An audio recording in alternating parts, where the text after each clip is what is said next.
The distinctive of southern food is developed by history and geography, mainly geography.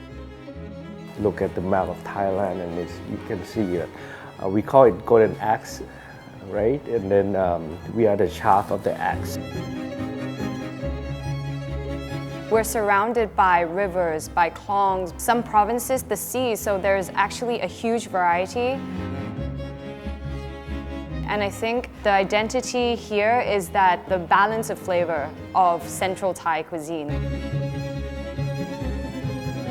I think Isan food is very interesting to me because it's very simple and in the same time very complex and also full of flavor. Yeah, a very tasteful region of food. We're in the mountains, so there are going to be a lot of wild varieties of vegetables. Freshwater fish is what we have because we live with nature. For me as a foreigner working with Thai ingredients, I think everything what we see, it will excite us. It's really give you something to explore and to discover something new. Thai Chinese cuisine has really its own unique flavors and culture. So it's a mixed culture of Thai food and Chinese food in a way that you cannot find in China. And it's not traditional Thai food. It's a unique cuisine on its own.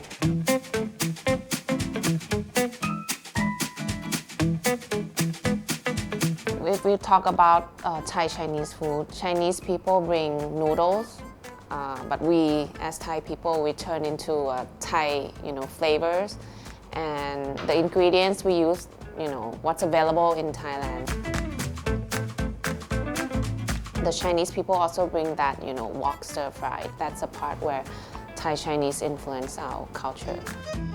For me, growing up in the Thai Chinese culture, food is a big thing. Like, we eat as a big family in a round table, and all the memories create through food as well. Restaurant Potong is situated in Chinatown. This building belongs to my ancestor. It was built 120 years ago.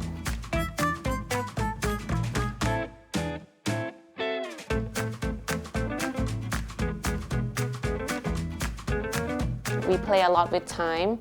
We bring a lot of old and ancient ingredients and the ingredients that we can find around Yaowarat as well. Interpret in a new way that never done before. 5 senses and 5 elements. Try to create memories for the customers that they visit here. And in a way, I want them to feel at home as well. We try to start strong and finish strong as well.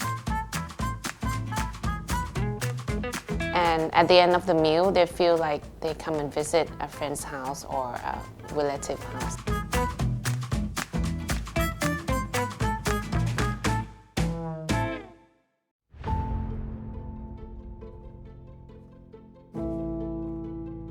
Our food landscape is so vast and so diverse.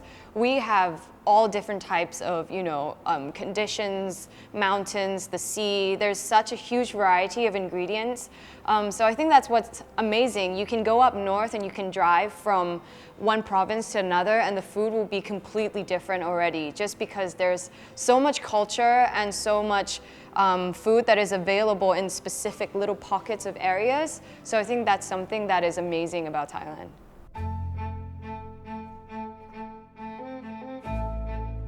The heart of what is Bante Pa really is us as cooks learning and sourcing local Thai ingredients from local producers who, like us, we think about, food with a more sustainable outlook.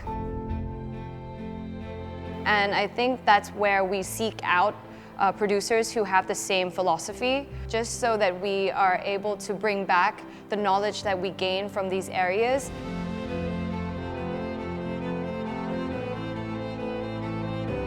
And experiment and basically play around with the techniques that we know and that we've learned. What we want to do is showcase these ingredients in a new way, a new form of eating Thai food.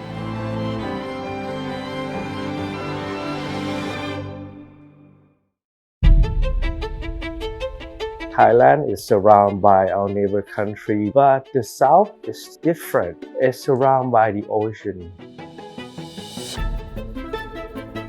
So mainly we have the seafood. We have the fishermen. We have a lot of fortress. We have a lot of temples. So we have the soldier, that what soldier eats all around the world. The answer is carbohydrates. So we eat rice, basically. Maybe a lot of people say the southern food is have to be spicy, but for me, I think it has to be a lot of flavors. You have eat a lot of rice and then a small portion of food that you can eat with rice, right? So the flavor have to be strong.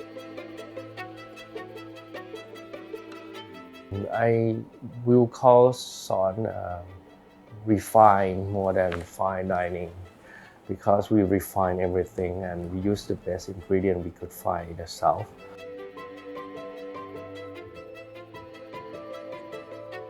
We take no shortcuts. We do it the old way as the lost art, and the concept is to put time and love in it and stay authentic as possible. And we want you to experience in the Thai way. I use only Thai, and then I cook in the Thai method with the ancient way.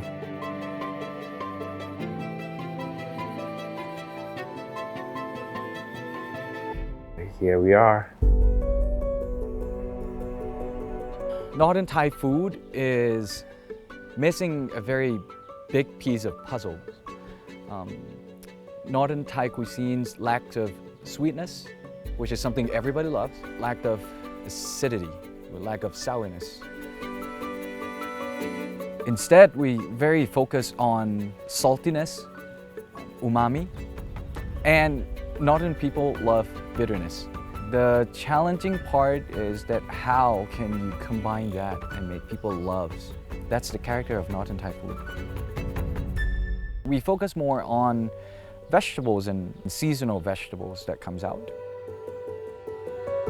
We have our own way of expressing our food because we have a lot of tribes, and we have many kinds of Thais, and we have people that comes down from the southern China as well. So all these people mixed together, we have this one cluster of culture.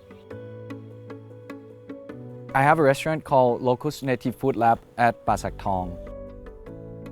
The idea behind Locust is very simple. We just want to deliver cultural experience for the diner. We want to be able to take you through our rich history, our culture, that reflects through food, because I truly believe that food can be more than the things that you eat. It can be an expression. So we use our food to explain about things that we like to say to you. Northern food or Lana food is our core. So we always stay with Lana food, right? With a little bit of twist. But the most important thing that we do in our food is we never forget the soul or the purpose of the food. I think the characters of the Isan food is quite rounded, and it showcases the seasonal product during that time to its proper extent. Well, I guess the important ingredients of the Isan region obviously is sticky rice. It's used not just to eat as we all eat as sticky rice with our meals. There's so much more to it, quite an astounding ingredient from the Isan region.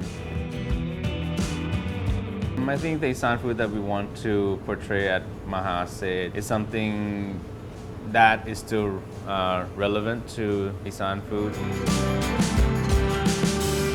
We try not to drift away too much from what it is, because we don't want to leave the originality of it. But at the same time, we also want to use the best ingredients that's available from that area, plus more textures that we can produce with the products as well, and to make it a little more interesting, a little more fun. So the beef we get is from the Isan region. We try to focus on 3 cities of sourcing our beef. Most of the beef that comes to us is raised on grain. They are mixed between a Wagyu and a dairy cattle. Have flavor profiles that are quite strong and quite good. The quality is quite up there with all the imported products, or even better sometimes. We give it its right value, and then we don't try to push it below anything that it shouldn't be.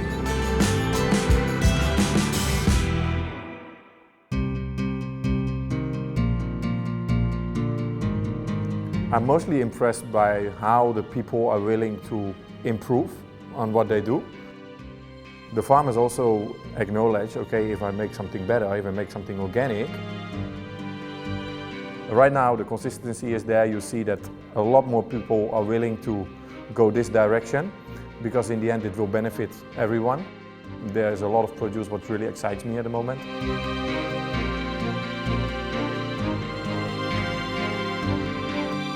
99% of my inspiration comes from produce.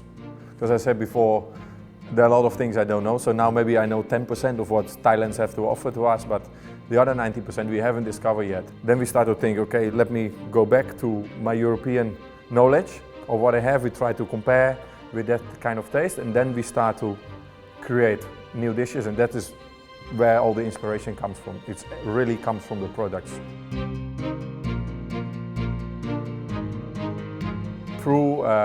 We try to offer modern European cuisine, but sourced through different regions of Thailand. They can experiment and try different type of ingredients sourcing from across the country. And I think that is, what we try to offer our guests here. And that we would like to take every guest on an experience through Thailand. Food and traveling, you can't really separate them. For me, it's the same thing. You travel to eat, or you eat during your travel. It's something that connect. I would do things around my meals. When you're doing things around your meals, that is already giving quite a big importance to your trip. The more you travel, the more you see, the more you taste. That is what I would highly recommend for everyone who visits to do. Come on, it's together. It's the major part for me. I can travel around the world for food, just for food. Food is something you need, right? So without food, we will not be here. So I think food and traveling will always be together. It's the food that you learn about its own culture. Without good food, your travel won't complete.